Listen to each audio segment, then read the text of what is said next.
T set channel में आपका स्वागत है।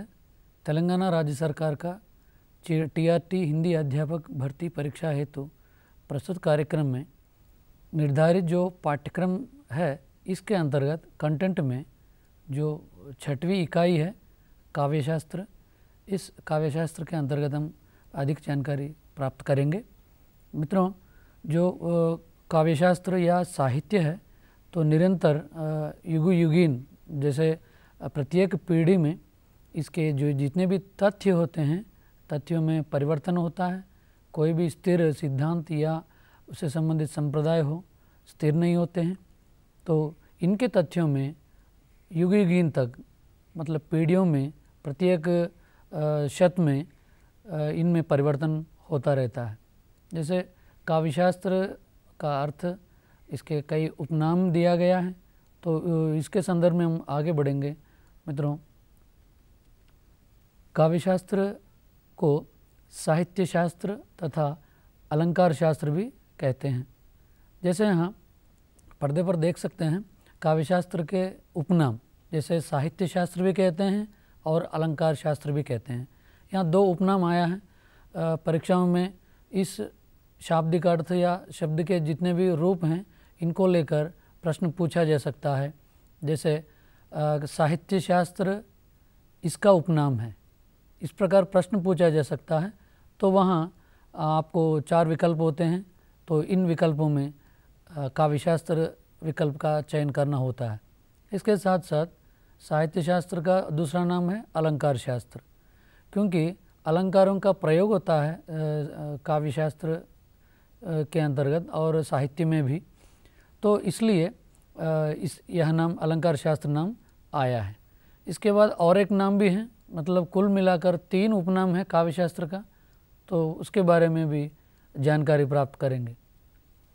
साहित्य के व्यापक रचनात्मक वाङ्मय को समेटने के कारण इसे समीक्षा शास्त्र भी कहते हैं। मित्रों, यहाँ साहित्य के व्यापक रचनात्मक वाङ्मय, जो भी कोई भी भाषा से संबंधित अगर हम रचनात्मक साहित्य को लेंगे तो इस रचनात्मक साहित्य को पूरा समेटने के लिए एक समीक्षा के रूप में लाने के कारण काव्यशास्त्र को तीसरा उपनाम आया है समीक्षा शास्त्र। जैसे समीक्षा शास्त्र को लेकर प्रश्न इस तरह भी बन सकता है, समीक्षा शास्त्र का संबंध इससे है, इस प्रकार। और दूसरे रूप में भी जैसे समीक्षा शास्त्र डैश के लिए प्रयोग होता है। तो इस प्रकार आप लोग मित्रों यहाँ ध्यान दें तो कई रूपों में प्रयोग होता है, इसलिए 3 रूपों का आप ध्यान में रखना होगा। जैसे समीक्षा शास्त्र, इसके साथ साथ यहाँ 2 दिया है साहित्य शास्त्र, अलंकार शास्त्र। तो इस तरह मित्रों 3 उपनामों का याद रखना होगा आपको।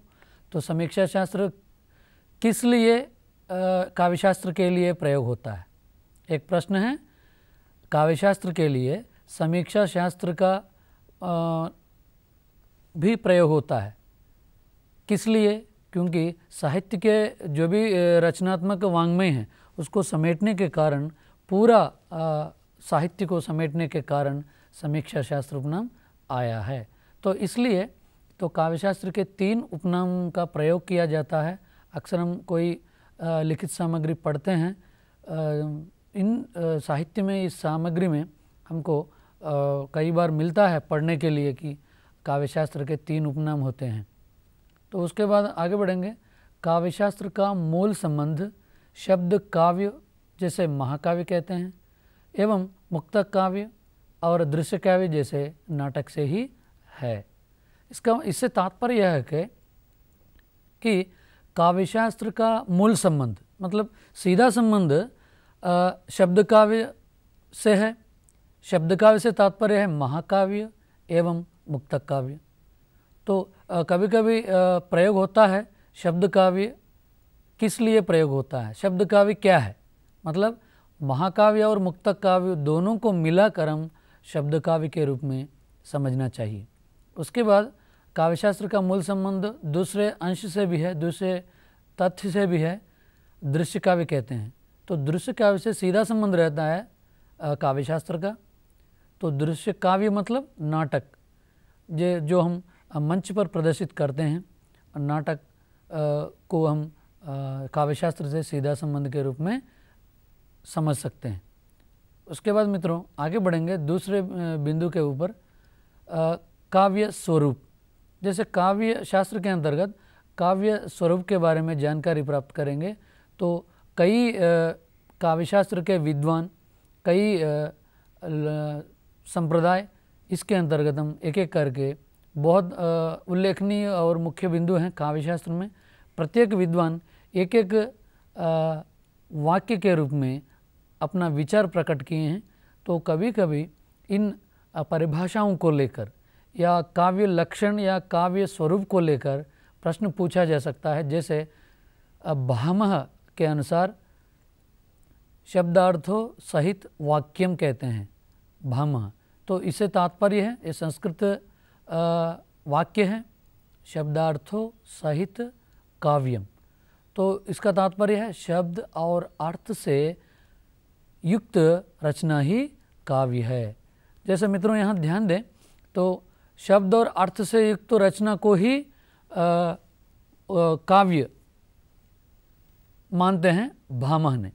तो इस तरह भामह की तरह अन्य लोग भी अपने अपने विचार प्रकट किए हैं।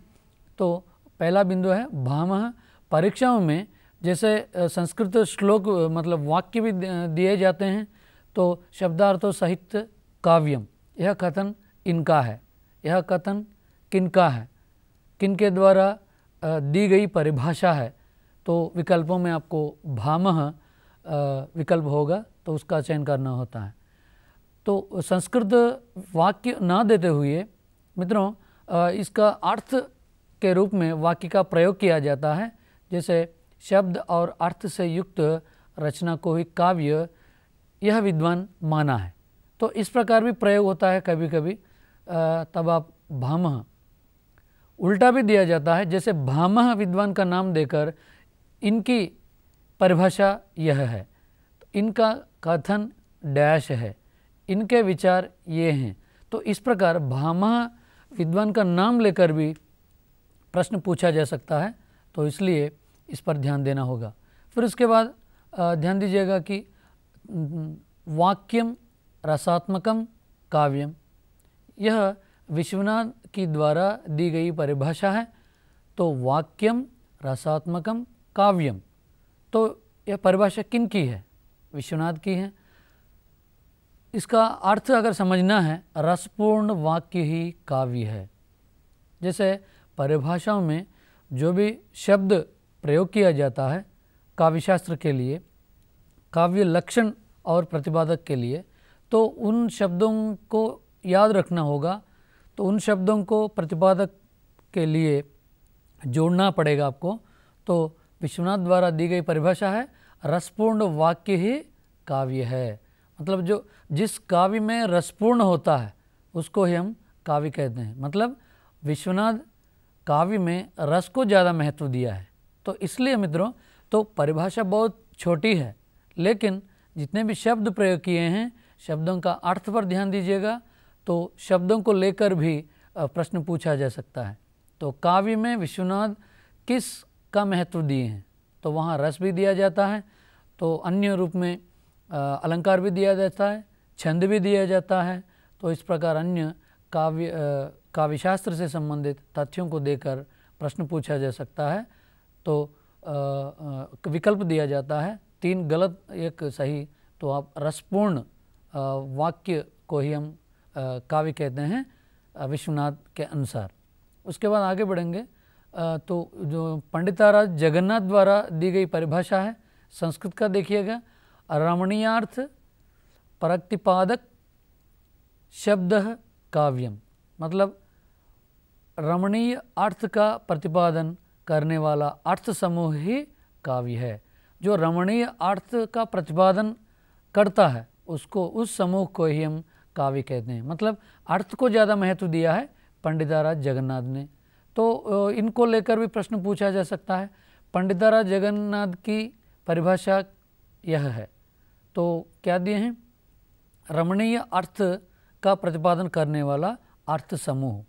मतलब जो अर्थ रमणीय अर्थ देता है तो उस समूह को ही, उससे संबंधित शब्दों को ही पंडिताराय जगन्नाथ ने काव्यशास्त्र का लक्षण माना है।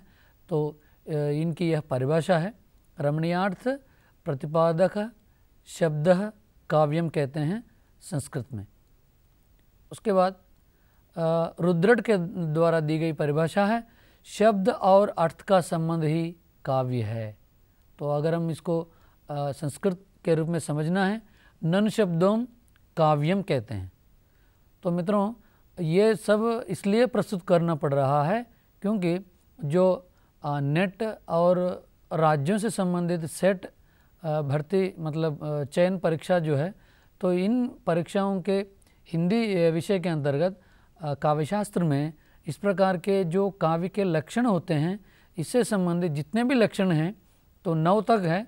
तो 9 लक्षणों के संदर्भ में कई बार प्रश्न पूछा जा रहा है, प्रतिपादक कौन है, इनकी द्वारा दी गई परिभाषाएं क्या हैं, तो परिभाषाओं के अंतर्गत किन को महत्व दिया है प्रत्येक प्रतिपादक ने।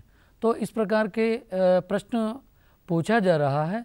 तो इसलिए इन प्रश्नों को ध्यान में रखते हुए आपके सामने इस हिंदी अध्यापक भर्ती परीक्षा हेतु जो मार्गदर्शन इस कार्यक्रम में आपको अधिक जानकारी देना पड़ रहा है। तो मित्रों, तो ये शब्द और अर्थ का संबंध ही काव्य कहते हैं रुद्रट ने। तो रुद्रट की द्वारा दी गई परिभाषा, इस प्रकार प्रश्न। उसके बाद काव्यशास्त्र या काव्य लक्षण को रुद्रट ने प्रस्तुत यह परिभाषा दी है। तो नन शब्दों काव्यम किनकी उक्ति है, तो इस प्रकार भी प्रश्न पूछा जा सकता है, नन शब्दों काव्यम डैश की उक्ति है, किनकी उक्ति है, तो इस प्रकार प्रश्न पूछा जा सकता है। तब आप चांटना होगा कि मित्रों रुद्रट, तो यहाँ परिभाषाएं दी जाती हैं तो वहाँ रुद्रट का सिलेक्शन करना होता है आपको। उसके बाद आगे बढ़ेंगे मित्रों, अन्य काव्य लक्षण और प्रतिपादक के अंतर्गत, जैसे कुंतक के अनुसार, जैसे वक्रोक्ति काव्य जीवितम, तो इससे तात्पर्य है वक्रोक्ति काव्य ही जीवन है। तो वक्रोक्ति से संबंधित जो काव्य है उसी को ही जीवन माना है। मतलब प्रत्येक व्यक्ति का जो जीवन है, तो जीवन से तात्पर्य है वक्रोक्ति काव्य। तो वक्रोक्ति काव्य के बिना जीवन नहीं है कहते हैं कुंतक ने। तो कुंतक के अनुसार क्या है संस्कृत में, वक्रोक्ति काव्य जीवितम, तो इससे तात्पर्य है वक्रोक्ति काव्य ही जीवन है। तो कुंतक की परिभाषा क्या है, कुंतक की काव्य लक्षण क्या है, तो यह कुंतक की परिभाषा है। तो नीचे परिभाषा दी जाती है। तो इस प्रकार सही परिभाषा का चयन करना होता है परीक्षाओं में। इसलिए मित्रों, जो भी हम परिभाषाएं या काव्य का लक्षण प्रतिपादकों की सूची दे रहे हैं, तो इस सूची को एक हस्तलिखित सामग्री के रूप में बनाइए। कभी परीक्षा से पहले आप लोग उसको कम समय में दोहराने के लिए काम आएंगे। काव्य लक्षण, प्रतिपादक, उसकी रचना या उसका ग्रंथ, इस प्रकार अगर आप 3 रूपों में अगर एक सूची बनाएंगे, आगे आपको आपके सामने एक नमूने के लिए सूची भी प्रस्तुत करेंगे। तो इस सूची में अगर आप प्रतिपादक इस प्रकार लिखेंगे तो कम समय में आप याद रखने के लिए, मतलब दोहराने के लिए, पुनस्मरण करने के लिए काम आएंगे, अभ्यास भी कर सकते हैं। तो आगे बढ़ेंगे अन्य काव्य लक्षण के अंतर्गत। उसके बाद काव्य हेतु क्या है, तो काव्य हेतु के संदर्भ में अगर हम समझना है तो मध्यकालीन आचार्यों में कुलपति ने सर्वप्रथम काव्य हेतु का विवेचन किया, काव्य हेतु का प्रयोग किया था सबसे पहले। तो काव्य हेतु क्या है देखेंगे। तो काव्य लक्षण देखें हम लोग, काव्य से संबंधित जो उपनाम हैं, तो अन्य समानार्थी शब्द हैं, तो उसके बारे में भी हम लोग चर्चा किए। काव्यशास्त्र क्या है इसके बारे में भी प्राथमिक रूप से जानकारी प्राप्त किए हैं। तो हम अभी विचार करेंगे, जानकारी प्राप्त करेंगे कि काव्य हेतु, तो काव्य हेतु का सबसे सर्वप्रथम प्रयोग या विवेचन मध्यकाल में कुलपति ने किया था। तो यहाँ 3-4 रूप में प्रश्न बन सकता है कि काव्य हेतु का सर्वप्रथम विवेचन या प्रयोग इसने किया था, तो कुलपति ने काव्य हेतु का सर्वप्रथम विवेचन या प्रयोग किया था। विवेचन का प्रयोग डैश काल में किया था, तो प्राचीन काल, मध्यकाल, पूर्व मध्यकाल, उत्तर मध्यकाल, आधुनिक काल। तो इस प्रकार विकल्प दिए जाते हैं। तो काल भी याद रखना होगा, कौन प्रतिपादन किए, विवेचन किए, प्रयोग किए, इसका भी ध्यान रखना होगा। तो इसके साथ साथ किस संदर्भ में उन्होंने यह उक्ति कही है, तो यह परिभाषा दी है, तो इसको भी याद रखना होगा। उसके बाद आगे बढ़ेंगे। काव्य हेतु का 3 रूप हैं, तो 3 विभाजन हैं, 3 भेद हैं। तो 3 भेदों में सबसे पहला भेद है प्रतिभा, दूसरा है व्युत्पत्ति, तीसरा है अभ्यास सहजा। तो इस प्रकार 3 रूपों में हम बांट सकते हैं, विभाजन कर सकते हैं, भेद कर सकते हैं। तो काव्य हेतु के कितने भेद हैं? 3, 4, 5, 6 इस प्रकार क्रम में दे सकते हैं, नहीं तो 6, 3, 5, 4 इस प्रकार 4 विकल्प दिया जाता है। तो आप इसको याद रखिएगा कि 3 रूप हैं काव्य हेतु में, प्रतिभा, व्युत्पत्ति और अभ्यास सहजा। इस प्रकार 3 भेद हैं। उसके बाद प्रतिभा को रुद्रट ने सहजा और उत्पाद्य के रूप में विभाजित किया है। तो मित्रों, काव्य के हेतु जो 3 रूपों में कह रहे हैं हम लोग, तो पहला भेद जो है प्रतिभा, तो प्रतिभा को लेकर रुद्रट ने सहजा और प्रतिपाद्य के रूप में, मतलब 2 रूपों में विभाजन किया है। तो काव्य हेतु का विभाजन इसने किया था, रुद्रट ने किया था। और एक प्रश्न, रुद्रट ने काव्य हेतु का विभाजन कितने रूपों में किया था? तो 2 रूपों में किया था। तो रुद्रट ने काव्य हेतु का किन रूपों में विभाजित किया था? तो वहाँ मित्रों आपको चांटना होगा कि एक सहजा होगा विकल्पों में और एक उत्पाद्य एक विकल्प में रहेंगे। उसके बाद मित्रों सहजा एक विकल्प में रहेगा, फिर अन्य विकल्प में उत्पाद्य एक विकल्प के रूप में रहेंगे। इस प्रकार 3 हो गए, मतलब सहजा और उत्पाद्य एक विकल्प में, सहजा एक विकल्प में, उत्पाद्य एक विकल्प में, और चौथा विकल्प जो है इनमें से कोई नहीं। इस प्रकार भी आपको विकल्प दिया जाता है। तो 4 रूप में कौन सा विकल्प का चयन करेंगे? जो पहला विकल्प है सहजा और उत्पाद्य, इस विकल्प का चयन करना होता है रुद्रट के अनुसार काव्य हेतु का विभाजन के अंतर्गत। आगे बढ़ेंगे। काव्य हेतु के संदर्भ में राजशेखर द्वारा दिए गए विचार, जैसे इनके अनुसार बुद्धि के 3 प्रकार हैं, जैसे स्मृति, मति और प्रज्ञा। तो राजशेखर मानते हैं जो भी काव्य हेतु या काव्यशास्त्र के अंतर्गत जिसके संदर्भ में हम लोग विचार करते हैं या अपने कुछ सिद्धांत प्रकट करते हैं, प्रतिपादन करते हैं, तो बुद्धि का प्रयोग करते हैं।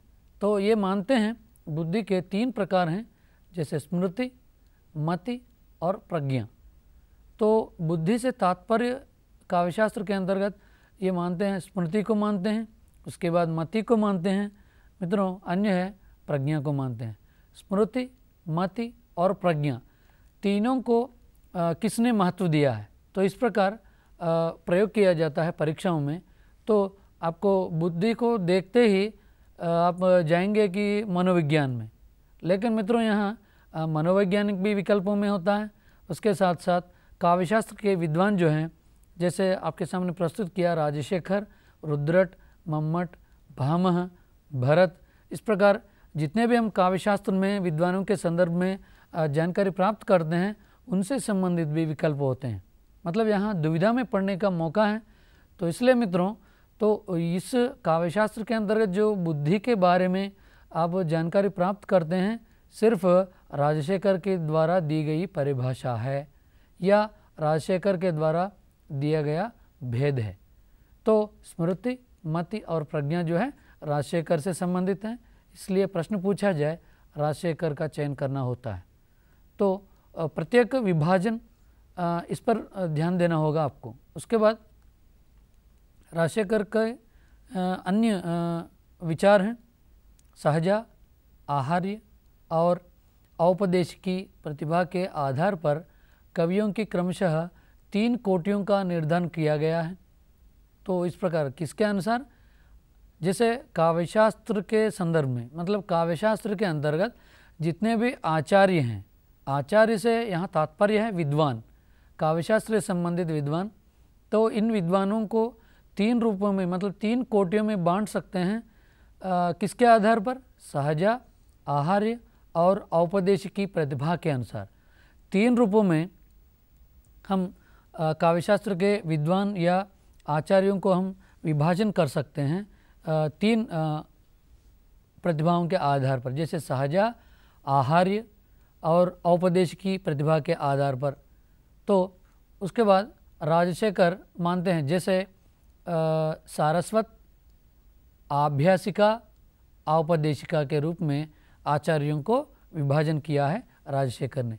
मतलब ये 3 विभाजन करने के लिए 3 आधार हैं, सहजा, आहार्य, औपदेशिकी, 3 आधार हैं मित्रों।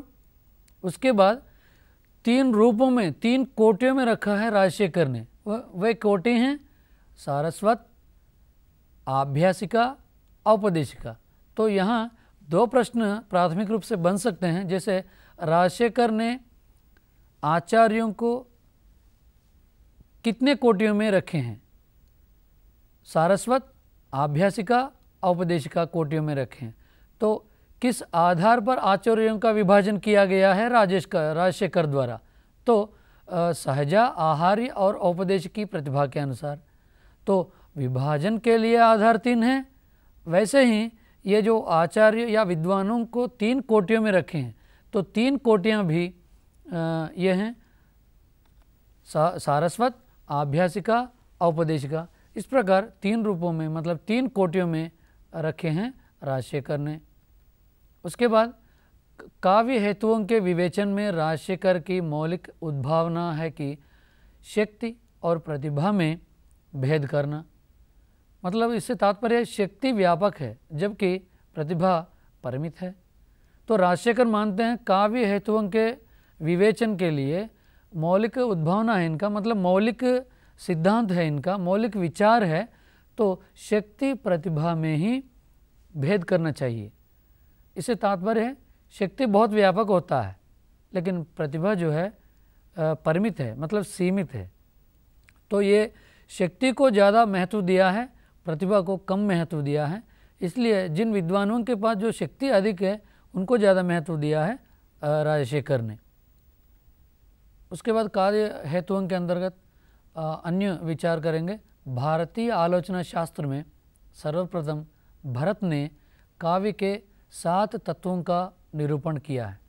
जैसे जब हम भारतीय आलोचना शास्त्र का विवेचन करते हैं, मतलब विश्लेषण करते हैं, तो भरत ने सबसे पहले सर्वप्रथम काव्य के 7 तत्वों का निरूपण किया है। मतलब भरत के अनुसार काव्य के डैश तत्व हैं, 7 तत्व हैं। वे हैं मृदुललित पदावली, प्रथम तत्व हैं गुण शब्दार्थहीनता, सर्व सुगमता, युक्तिमत्ता, 5वां है नृत्योपयोग योग्यता, बहुवृत्र समार्गता और संधियुक्तता के रूप में इन्होंने विभाजन किया है। तो ये सूची भी याद रखिएगा भरत के सामने। क्या है ये? काव्य के तत्व है, काव्य के 7 तत्व हैं जो भरत के द्वारा निरूपण किया गया है।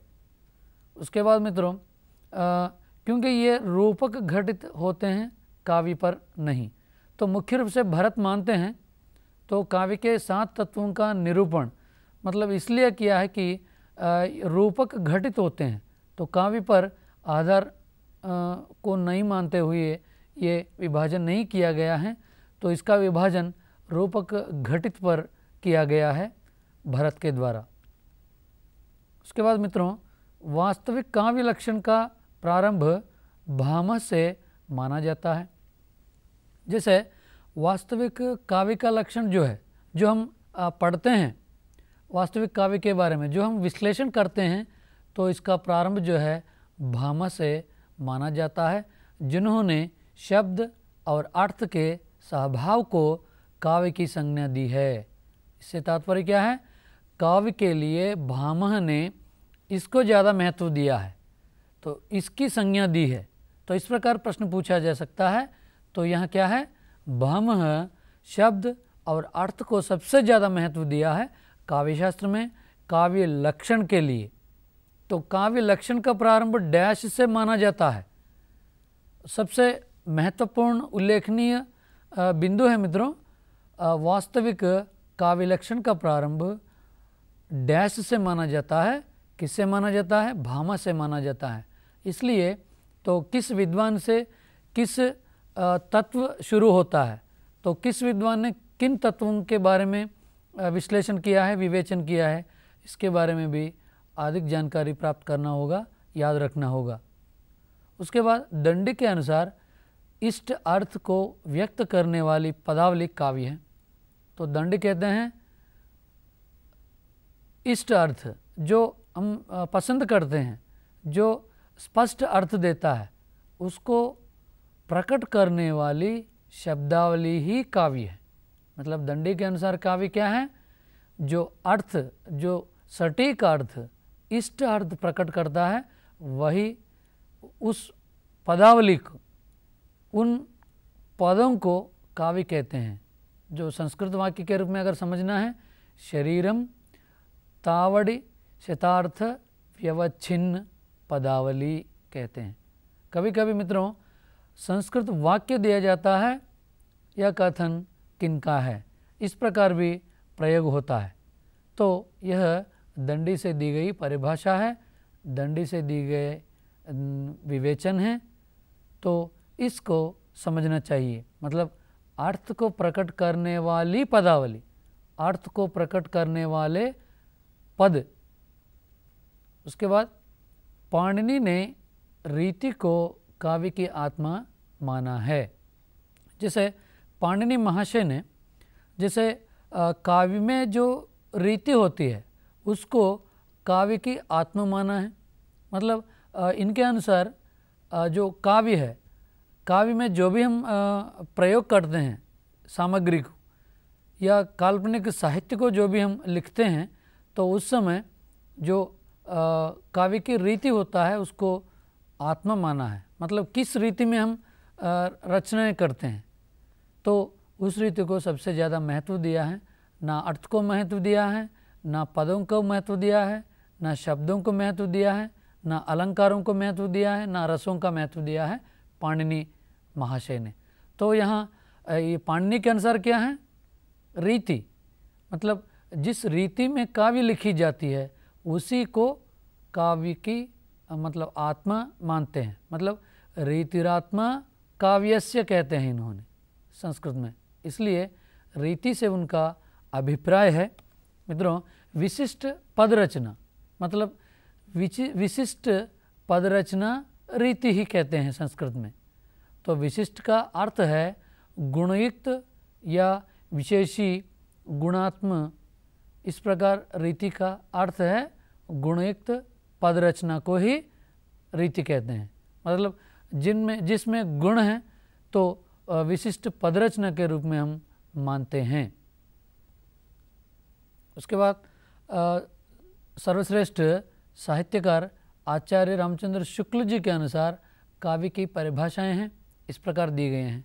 मित्रों रामचंद्र शुक्ल जी को लेकर यहाँ ध्यान देना होगा कि रामचंद्र शुक्ल जी काव्यशास्त्र या हिंदी साहित्य से संबंधित प्रत्येक विधा या प्रत्येक तथ्य को लेकर अपना विचार प्रकट किए हैं।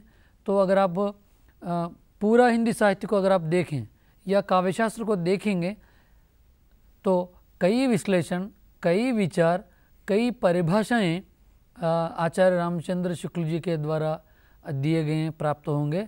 तो इसलिए आचार्य रामचंद्र शुक्ल जी के द्वारा दी गई परिभाषाओं को एक जगह लिखिएगा आप लोग, तो समझ सकते हैं कि इस परिभाषा में कुछ शब्दावली को याद करिए और याद करते हुए उस विद्वान से जोड़िए उन शब्दों को।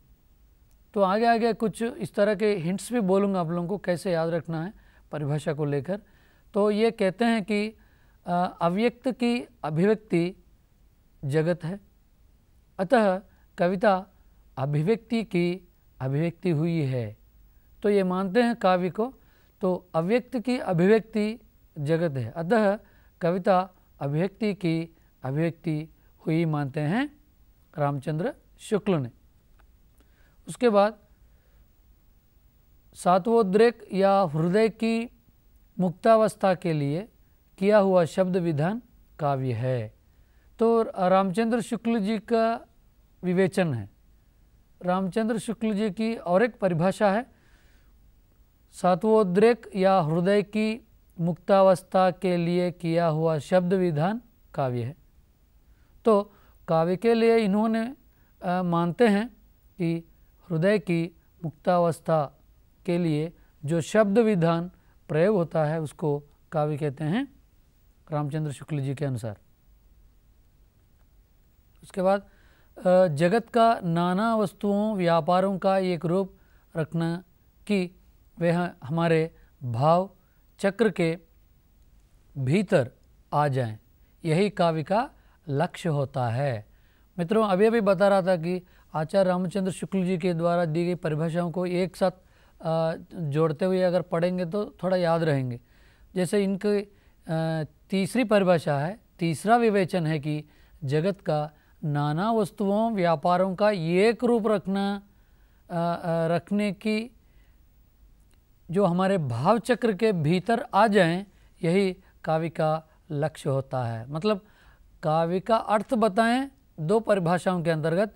तो काव्य का लक्ष्य यह है कि जो हम जगत का नाना वस्तुओं और व्यापारों का रूप देखते हैं, रूप को प्रस्तुत करना चाहते हैं, हमारे भाव चक्र के भीतर जब वे वस्तुएं या जगत के जो भी हम कल्पना करते हैं उन सब को प्रस्तुत करने के लिए काव्य का सहारा लेते हैं, यही काव्य का लक्ष्य होता है आचार्य रामचंद्र शुक्ल जी के अनुसार। मित्रों, तो इनके अनुसार चौथा विचार है, जिस प्रकार आत्मा की मुक्तावस्था ज्ञान दशा कहलाती है, उसी प्रकार हृदय की मुक्तावस्था रस दशा कहलाती है। बहुत इम्पोर्टेंट परिभाषा है इनकी। ये परिभाषा कई बार नेट परीक्षा में पूछा गया है। जिस प्रकार आत्मा की मुक्तावस्था ज्ञान दशा कहलाती है, मतलब कई विद्वान कहते हैं कि आत्मा की जो मुक्तावस्था है तो वह ज्ञान दशा कहलाती है। मतलब आत्मा की मुक्ति तब होती है जब ज्ञान प्राप्त करते हैं, तो ज्ञान प्राप्त करने के बाद ही आत्मा की मुक्ति होती है। तो उसी प्रकार ये हृदय की मुक्तावस्था रस दशा कहलाते हैं। जो रामचंद्र शुक्ल जी ने आत्मा और हृदय को अलग करते हुए, दोनों के बीच में तुलना करते हुए कंपैरिजन के रूप में इन्होंने अपने विचार प्रकट किए कि आत्मा की मुक्तावस्था क्या है, ज्ञान दशा है, तो हृदय की मुक्तावस्था क्या है, रस दशा है। इसका मतलब यह है कि हृदय के लिए रस दशा का महत्व दिया है, आत्मा के लिए ज्ञान दशा को महत्व दिया है रामचंद्र शुक्ल जी ने। तो इस परिभाषा को लेकर कई बार प्रश्न पूछा गया कि रामचंद्र शुक्ल जी ने इसका महत्व दिया, तो हृदय की मुक्तावस्था रस दशा माने हैं, तो एक विकल्प है हृदय की मुक्तावस्था ज्ञान दशा, हृदय की मुक्तावस्था आत्मदशा। इस प्रकार मित्रों तीन गलत विकल्प दिए जाते हैं, तो एक सही है, हृदय की मुक्तावस्था क्या है, रस दशा है, आत्मा की मुक्तावस्था क्या है, ज्ञान दशा है। तो इस प्रकार मित्रों तो परिभाषा में किन शब्दों का प्रयोग किया गया है, उन शब्दों को लेकर रामचंद्र शुक्ल जी से जोड़ते जाइए तो इनकी परिभाषाओं को आसानी से याद रख सकते हैं। हृदय की इसी मुक्ति की साधना के लिए मनुष्य की वाणी जो शब्द विधा करती आई है उसे कविता कहते हैं।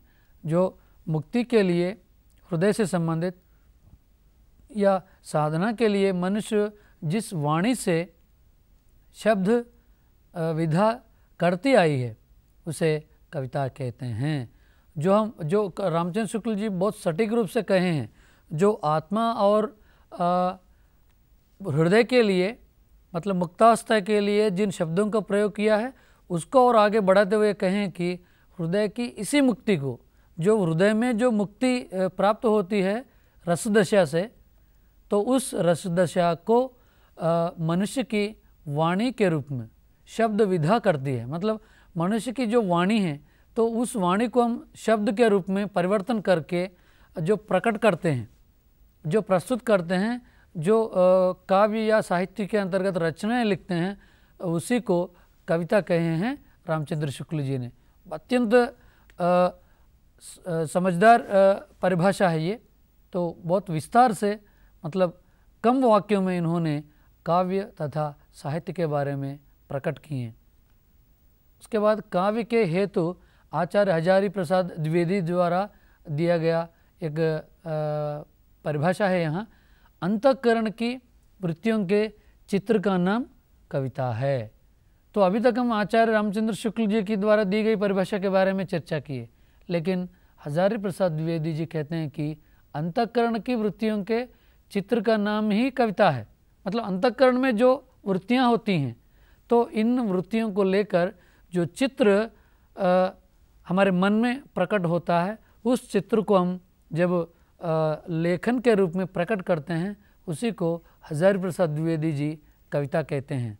तो मित्रों, अंतःकरण में मतलब हमारे मस्तिष्क में, हमारी मनस्थिति में जो वृत्तियों का चित्र एक प्रतिबिंब के रूप में आते हैं, तो उस प्रतिबिंब को शब्दों, पदों और कविता के अलंकारों, छंदों, रस के साथ जब हम प्रकट करते हैं, उसको कविता कहते हैं हजारी प्रसाद द्विवेदी के अनुसार।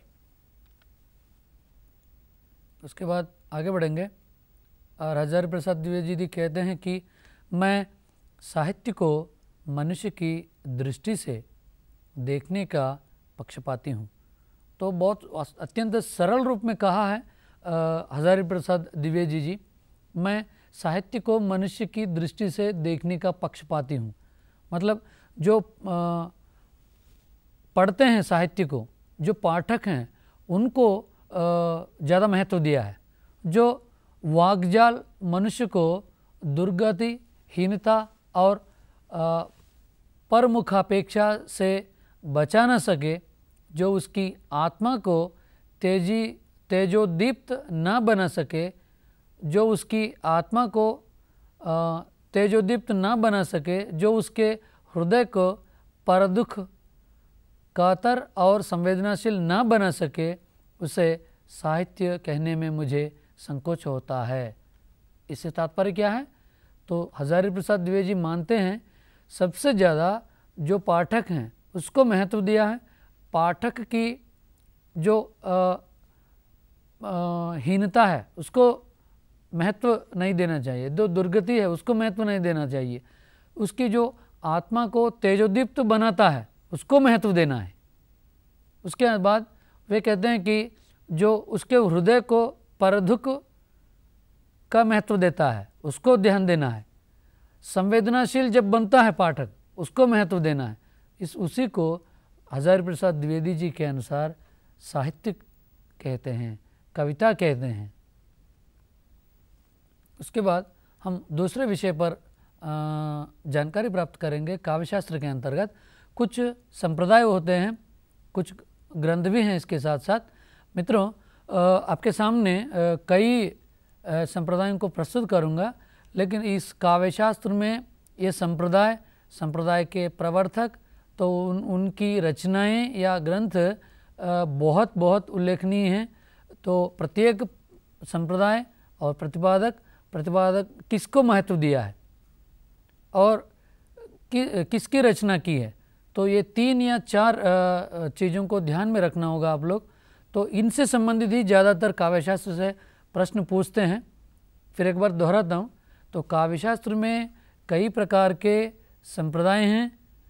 तो संप्रदाय का प्रवर्तक, संप्रदाय के अनुसार परिभाषा, तो संप्रदाय जो प्रतिपादन किए हैं उनकी रचना में किसके बारे में बताया गया है।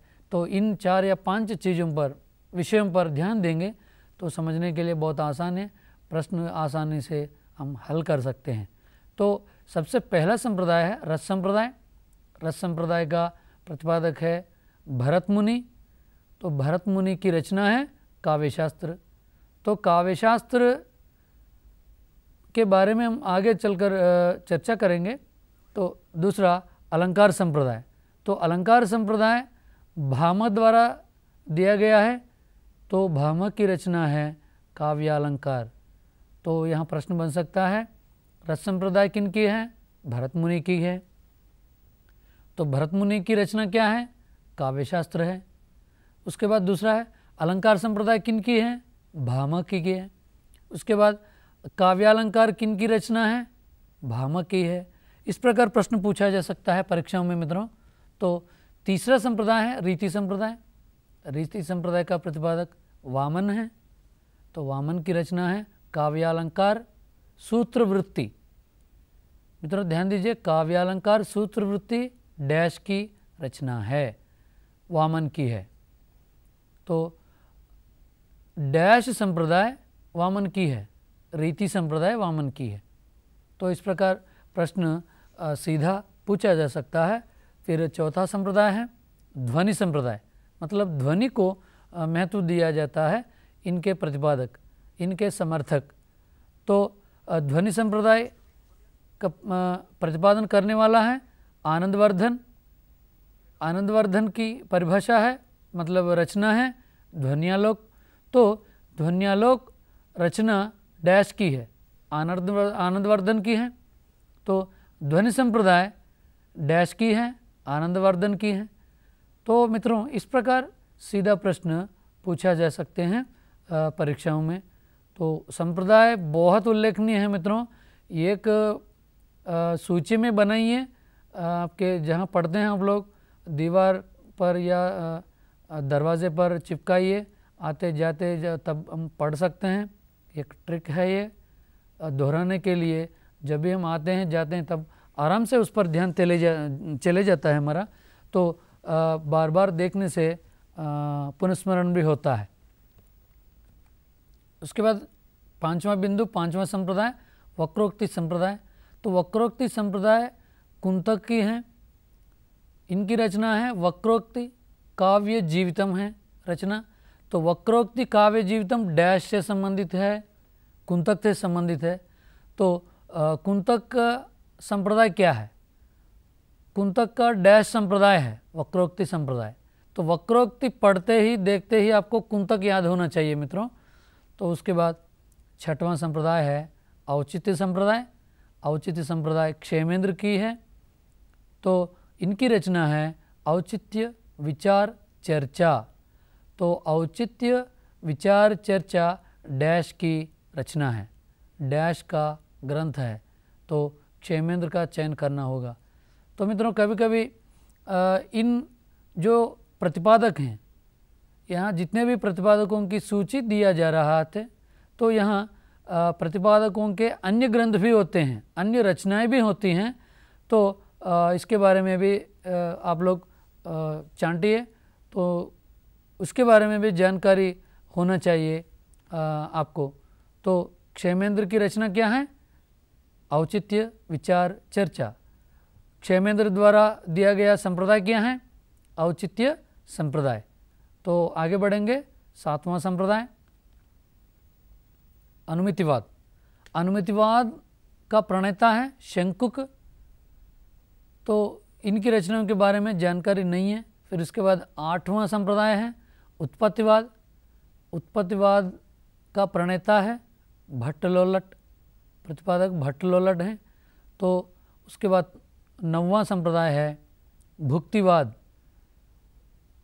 भट्ट नायक है भुक्तिवाद का प्रणेता। तो मित्रों यहाँ प्रश्न पूछा जा सकता है भुक्तिवाद डैश की है, भट्ट नायक। तो विकल्पों में आपको शंकुक भी होंगे, रुद्रट भी होंगे, भामह भी होंगे, भरत भी होंगे। इस प्रकार तीन गलत विकल्प होते हैं। सही विकल्प क्या है? भुक्तिवाद का भट्ट नायक। तो ये काव्यशास्त्र के बहुत उल्लेखनीय 9 संप्रदाय हैं मित्रों। ये 9 संप्रदाय याद कर लीजिएगा। तो सबसे प्राथमिक जानकारी है काव्यशास्त्र के अंतर्गत जब ये सामान्य जानकारी नहीं है तो आप लोग काव्यशास्त्र नहीं समझेंगे। तो इसलिए मित्रों इनसे संबंधित जो भी प्रणेता हैं तो इसके बारे में ज़्यादा जानकारी रखना होगा आप लोग। उसके बाद हम एक एक करके चर्चा करेंगे। रीति संप्रदाय, रीति संप्रदाय का प्रणेता है वामन। तो अभी हम 9 संप्रदाय देखे हैं, तो प्रत्येक संप्रदाय के अंतर्गत हम एक एक के बारे में थोड़ा अधिक जानकारी प्राप्त करेंगे। सामान्य रूप से प्रत्येक संप्रदाय का प्रणेता कौन है, प्रतिपादक कौन है, जानकारी रखना होगा। उसके साथ साथ प्रत्येक संप्रदाय को लेकर सबसे पहले कौन बताए, उनकी रचना क्या है, किसको ज़्यादा महत्व दिए, तो इस संप्रदाय को कौन समर्थन किए, कौन विरोध भी किए। तो इस प्रकार प्रत्येक संप्रदाय का अभ्यास करना होगा, पढ़ना होगा, समझना होगा हम लोगों को। तो संप्रदाय क्या है, संप्रदाय का प्रतिपादक, प्रतिपादक की रचनाएं, इस संप्रदाय को समर्थन कौन किए हैं, विरोध कौन किए हैं। तो इस तरह इन चीज़ों को ध्यान देते हुए हम लोग जानकारी प्राप्त करेंगे मित्रों। तो रीति संप्रदाय का प्रणेता है, प्रतिपादक हैं वामन। इस संप्रदाय का कौन प्रतिपादक हैं, इस संप्रदाय का डैश प्रतिपादक हैं, प्रश्न पूछा जा सकता है। उसके बाद वामन के अनुसार रीति काव्य की आत्मा है, रीतिरात्मा काव्यस्य कहते हैं इन्होंने, रीतिरात्मा काव्यस्य कहते हैं वामन ने। तो इसका अर्थ है रीति काव्य की आत्मा है, मतलब प्रश्न में ही है रीति संप्रदाय, मतलब जिस विषय के बारे में हम लोग जानकारी प्राप्त कर रहे हैं, जिस संप्रदाय के बारे में जान रहे हैं हम लोग, तो उसी में ही है रीति। मतलब काव्य में, काव्य रचनाओं में रीति को प्रमुख मानते हैं वामन ने। तो इसलिए वामन रीति काव्य की आत्मा माने हैं। तो इसलिए संस्कृत में वामन लिखे हैं अपनी रचना में, रीति संप्रदाय में। तो रीतिरात्मा काव्यस्य लिखा है इनकी रचना में। तो उसके बाद आगे बढ़ेंगे। वामन के अनुसार विशिष्ट पदरचना रीति ही, संस्कृत में कहते हैं, फिर एक बार दोहराता हूँ, विशिष्ट पदरचना रीति ही। तो इनके अनुसार रीति की संख्या 3 है। जैसे मित्रों प्रश्न पूछा जा सकता है, वामन के अनुसार रीति की संख्या डैश हैं, 6, 3, 5, 4, इस प्रकार 4 विकल्प होते हैं, तो 3 का चयन करना होता है। तो वामन के अनुसार रीति की ये भेद हैं, वैदर्भी और गौंड एक विकल्प है, फिर दूसरा विकल्प है वैदर्भी पांचाली, दूसरा विकल्प है गौंड पांचाली, तीसरा विकल्प है, चौथा विकल्प है वैदर्भी गौंड पांचाली। तो चौथा विकल्प का चयन करना होता है। फिर दूसरे रूप में भी प्रश्न पूछा जा सकता है मित्रों, वामन के अनुसार रीति की डैश भेद हैं। यहाँ पहला विकल्प है वैदर्भी, दूसरा है पांचाली, तीसरा है गौंड, चौथा है उपरोक्त 3। तो कौन सा सही होगा मित्रों? चौथा विकल्प सही होगा। वैदर्भी गौंड पांचाली 3 वामन के द्वारा दी गई प्रकार हैं रीति संप्रदाय के अंतर्गत। उसके बाद रीति संप्रदाय के अंतर्गत अर्थ गुणों के कारण ही रीति उत्कृष्ट होती है। रीति त्रय में वामन ने वैदर्भी रीति को उत्तम रीति माना है। मित्रों यहाँ थोड़ा कठिन प्रश्न बनाना चाहता है प्रश्न पत्र बनाने वाला इस रीति को लेकर या काव्यशास्त्र में, तो प्रश्न इस रूप में बन सकता है कि रीति संप्रदाय के 3 भेदों में वामन ने इसको प्रमुख माना है। किसको प्रमुख माना है मित्रों? वैदर्भी रीति को प्रमुख या उत्तम उल्लेखनीय माना है। तो मित्रों, प्रश्न दूसरे रूप में भी पूछा जा सकता है। वैदर्भी रीति को किसने उत्तम माना है? किसने उत्तम माना है वैदर्भी रीति को? वामन ने माना है। तो वामन ने किस रीति को उत्तम माना है? वैदर्भी रीति को।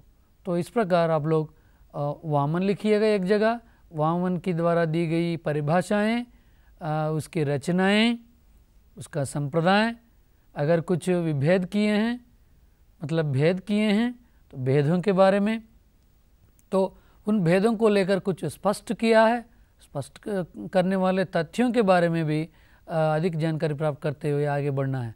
उसके बाद मित्रों, रीति संप्रदाय के अंतर्गत और एक विषय है, इनके अनुसार गौंडी में विदर्भी के समग्र गुण रहते हैं। तो ये कहते हैं कि जो 3 रूप बांटे हैं, 3 रूपों में जो गौंडी संप्रदाय है, गौंडी में वैदर्भी के समग्र गुण पाए जाते हैं, मतलब दोनों में समीपता है, मेल है। तो प्रश्न बन सकता है यहाँ, वामन के अनुसार किन 2 संप्रदायों में मेल या समीपता या समग्र गुण पाए जाते हैं? तो इस प्रकार कठिन प्रश्न बना सकता है, जैसे नेट की परीक्षाओं में पूछा गया है इससे संबंधित। तो फिर एक बार दोहराता हूँ प्रश्न। वामन के अनुसार वामन के अनुसार किन 2 संप्रदायों में समग्र गुण पाए जाते हैं? गौंडी और वैदर्भी संप्रदाय में। जब इस प्रश्न का तब तक आप हल नहीं कर पाएंगे कि वामन के अनुसार उनके जो संप्रदाय हैं तो कितने रूपों में बांटे हैं, वो 3 रूपों का याद होना चाहिए आपको, तभी आप इस प्रश्न का हल कर सकते हैं। तो उसके बाद ये जानकारी होनी चाहिए। तो विकल्प कई रूपों में हो सकता है मित्रों। तो इस प्रकार रीति संप्रदाय के अंतर्गत वामन ने ये परिभाषा दिया है। उसके बाद माधुर्य एवं सौकुमारी का अभाव रहता है। तो गौंडी में समास बाहुल्य और उज्ज्वल पदत्व का सन्निवेश होता है। तो मित्रों, इसको लेकर भी प्रश्न पूछा जा सकता है रीति संप्रदाय के अंतर्गत, जो वामन के द्वारा दिया गया विचार या तथ्य विश्लेषण।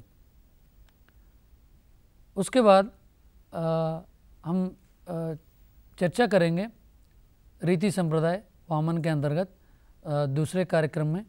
तो मित्रों, ये जो कार्यक्रम कैसे हैं, आप softnet.com वेबसाइट के द्वारा फीडबैक दे सकते हैं।